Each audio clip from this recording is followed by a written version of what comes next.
அவருடைய பயணத்தில் யாருக்கும் எந்த விதமான பிரச்சனையும் கிடையாது.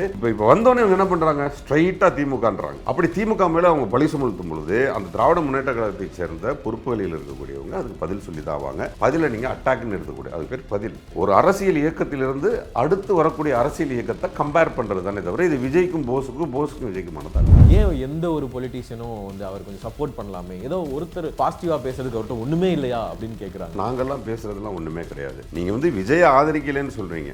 ஆனால் திரு விஜய் அவர்களுடைய தொண்டர்கள் எடுத்தோடனே கெட்ட வார்த்தை தான். விஜய் அப்படின்னு அடுத்து நீங்கள் நல்லா இருக்கீங்களா அப்படின்னு கூட படிக்கிறது இல்லை. ஏதோ விஜய் சொல்லிட்டாண்டா இடனே போடுறான் ஒரு கெட்ட வார்த்தைன்னு கெட்ட வார்த்தை போடுறான். கெட்ட வார்த்தைகளால் நிரம்பி கிடக்கு. எனக்கு என்னமோ அது சரியான கட்டமைப்பாகவே தெரியல. ஊழலை ஒழிப்போம், பெண்களுக்கான ஆட்சி, திரு செங்கோட்டையன் அவர்களை சேர்க்கும்போது டோட்டலாக முரண்பட்டு போயிடுறீங்க. ஓகே, பெண்களுக்கு எதிரான அவ்வளோ பெரிய வாச்சாத்தி குடும்பங்களை செய்த ஒருத்தரை வந்து நீங்கள் வந்து நாங்கள் வந்து கொள்கை தலைவராக வச்சுப்போம், அது எப்படி சாத்தியப்படும்? ஒரு ஓட்ட போட்டை எடுத்துக்கிட்டு எத்தனை கம்பு வச்சு எத்தனை பேரை வச்சு நீங்கள் தள்ளினாலும் எனக்கு மிகப்பெரிய ரசிகர்கள் இருக்காங்கன்னு சொல்லிட்டு அதன் மூலமாக நீங்கள் கடலுக்குள்ள தள்ளக்கூடிய அந்த போட்டானது நிறைய ஓட்டையோட இருக்கு. அது எப்படி நீர் உள்ள மூழ்கி உள்ளது. சீமான் அண்டை தப்பி நிறைய பேர் திமுக, அதிமுக, மற்ற பாரதிய ஜனதா வரைக்கும் போய் சேர்ந்தவர்களும் இருக்கிறார்கள். அது நீங்கள் விஜய் அவர்கள்ட்ட மட்டும் ஓடிடுவார்னு சொல்ல முடியாது. மேலும் திரு விஜய் அவர்களுக்கு கூடுதலாக என்னன்னு கேட்டிங்கன்னா ரசிகர்கள் படை அப்படியே இருக்கு. அவன் வந்து ஏற்கனவே திராவிட குடும்பமாக இருப்பான், இல்லை பாரதிய ஜனதா குடும்பம். ஆனால் அவன் நீ என்ன வேணா இருந்துட்டு போ, நான் என் தலைவனுக்கு ஓட்டு போறேன்னு அவன் வேற வருவான். இதுதான் இன்னைக்கு வாக்கு வங்கியா இருக்குது விஜய் அவர்களுக்கு. விஜய் அவர்கள்ட்ட ஏதாவது ஒரு பாசிட்டிவ் பார்க்கலையா? ஏதாவது ஒன்று கூட யாருமே பார்க்கலையா? நீங்க பார்க்கலையா? அவர் ஆளே பாசிட்டிவ் தான். விஜய் என்பவரே பாசிட்டிவ் தான். அப்படித்தானே நம்ம அவரை சூப்பர் ஸ்டாரா வச்சிருக்கிறோம். அப்படித்தான் இருந்து பார்க்குறோம். இந்த மாதிரி நம்ம அவரை பத்தி நீங்க ஒரு ரசிகன் நான் சொல்ல சொன்னா நான் சொல்லிட்டு போயிட்டே இருப்பேன். அரசியல் ஏதாவது ஒன்று. சென்னையில ப்ராப்பர்ட்டிஸ் தேடுறீங்கன்னா findbhk.com போங்க.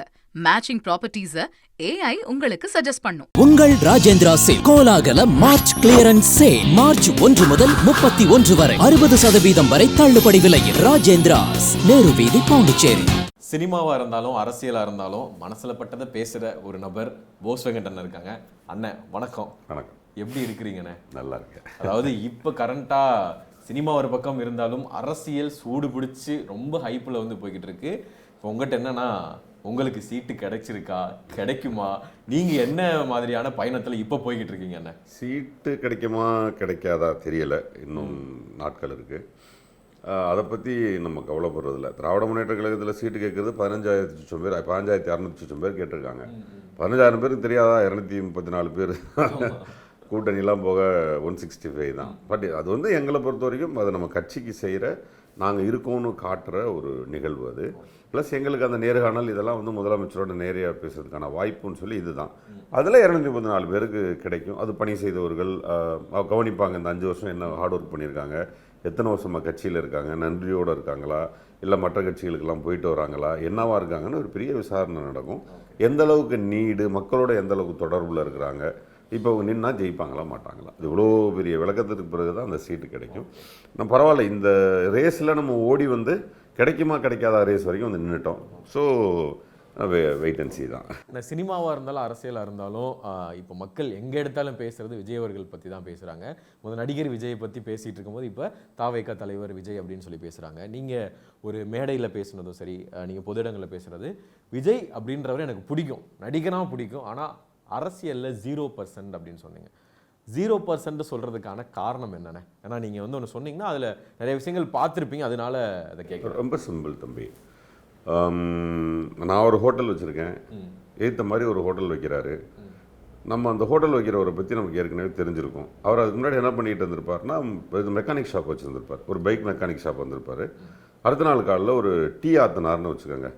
என் கடையில் கிட்டத்தட்ட 25 வருடமாக டீ ஆத்துற அனுபவம் இருக்குல்ல, அது அவருக்கு இருக்காதுன்னு என்னால் கண்டுபிடிச்சிட முடியும்.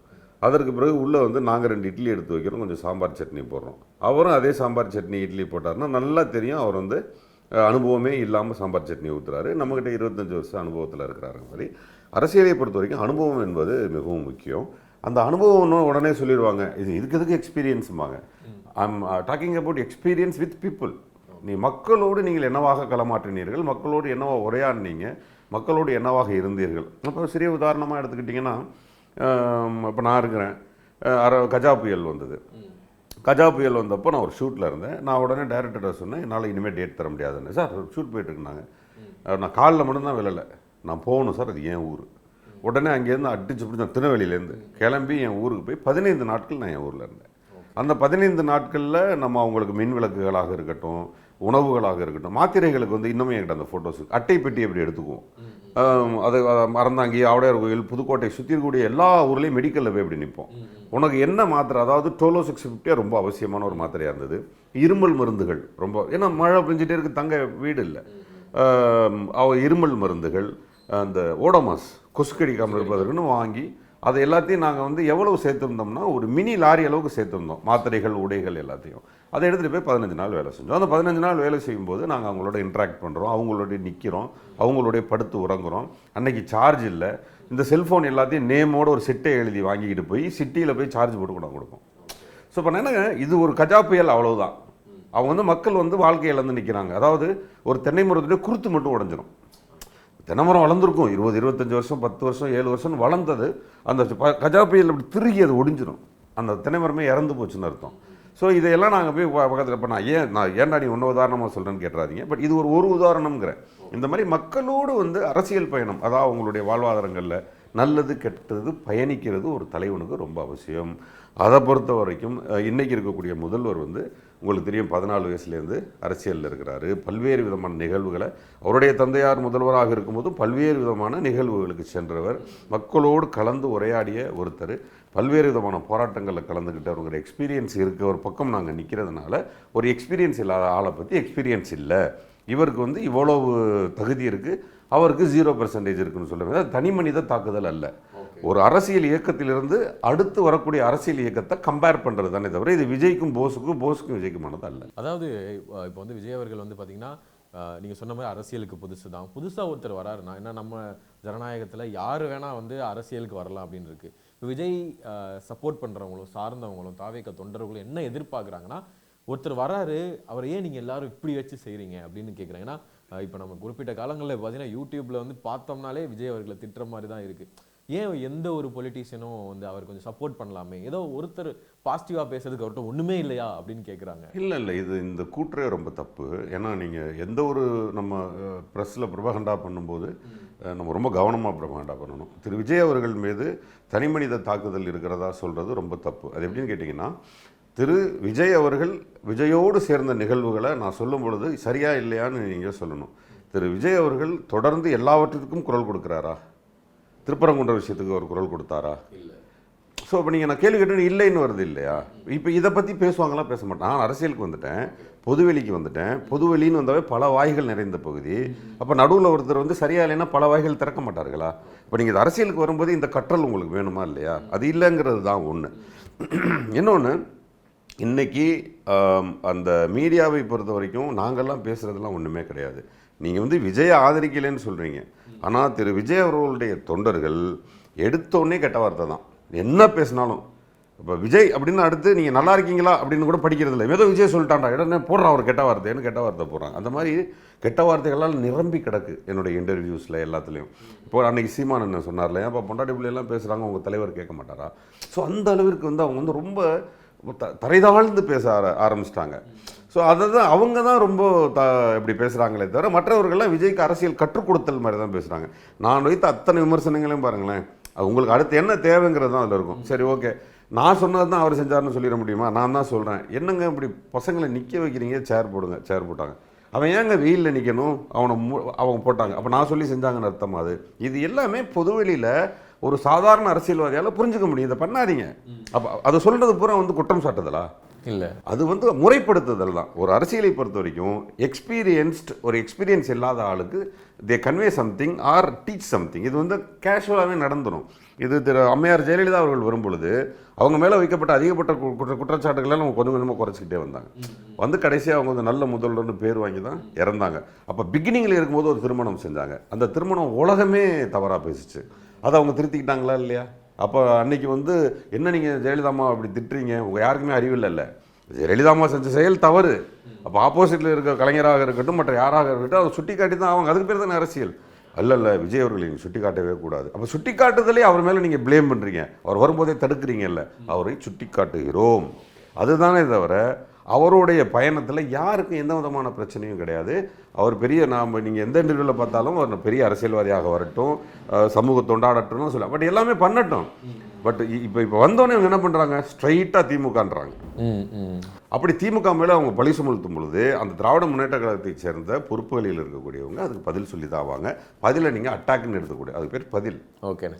ஏதோ ஒரு வகையில் இப்போ வந்து நான் வந்து திமுக சார்ந்து இருக்கிற போஸ் வெங்கட் அண்ணன் அப்படின்னு இல்லாமல் அரசியல் சார்ந்து மக்களுக்கு ஒன்று பண்ணணும்னு நினைக்கிற ஒரு ஆள்கிட்ட கேட்குறது தான், விஜய் அவர்கள்ட்ட ஏதாவது ஒரு பாசிட்டிவ் பார்க்கலையா? ஏதாவது ஒன்று கூட யாருமே பார்க்கலையா? நீங்கள் பார்க்கலையா?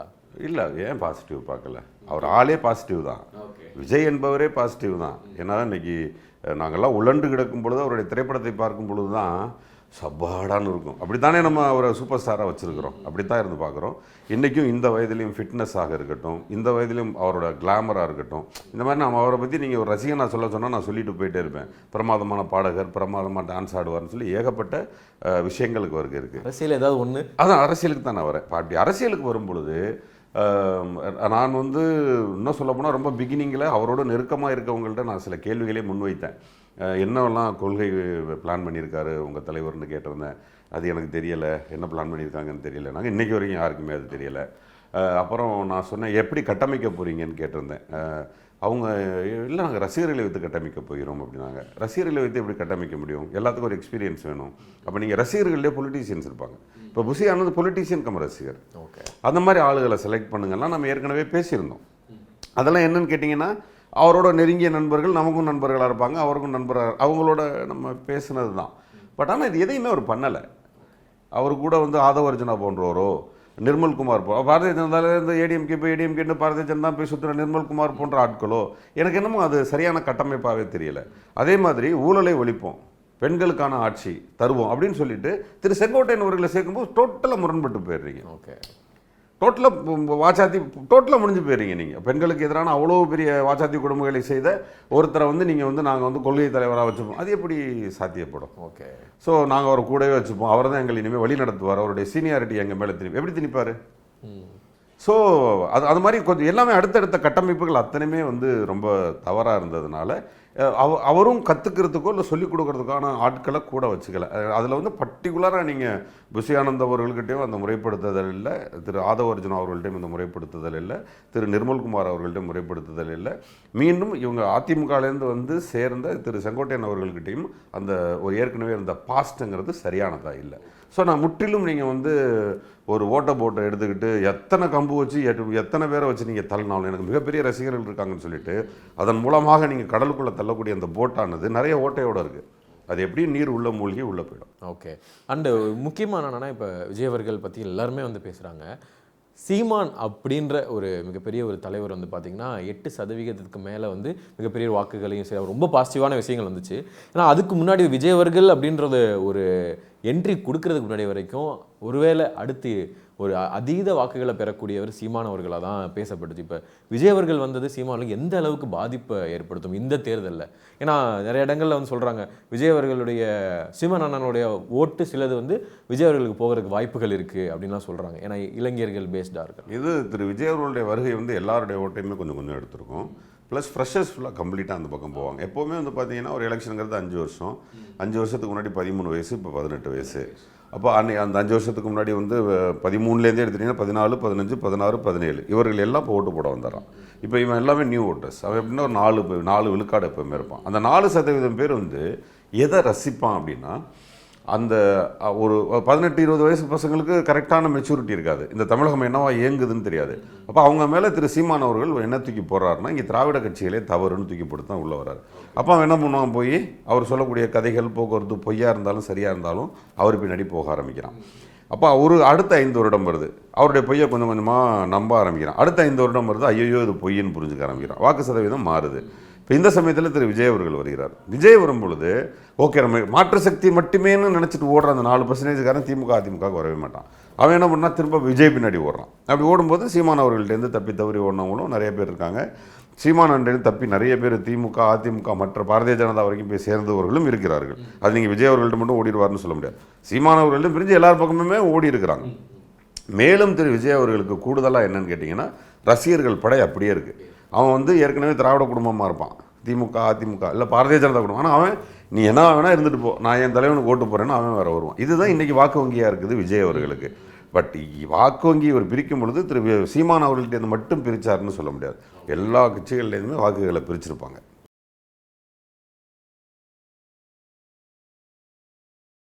சென்னையில ப்ராப்பர்ட்டிஸ் தேடுறீங்கன்னா findbhk.com போங்க.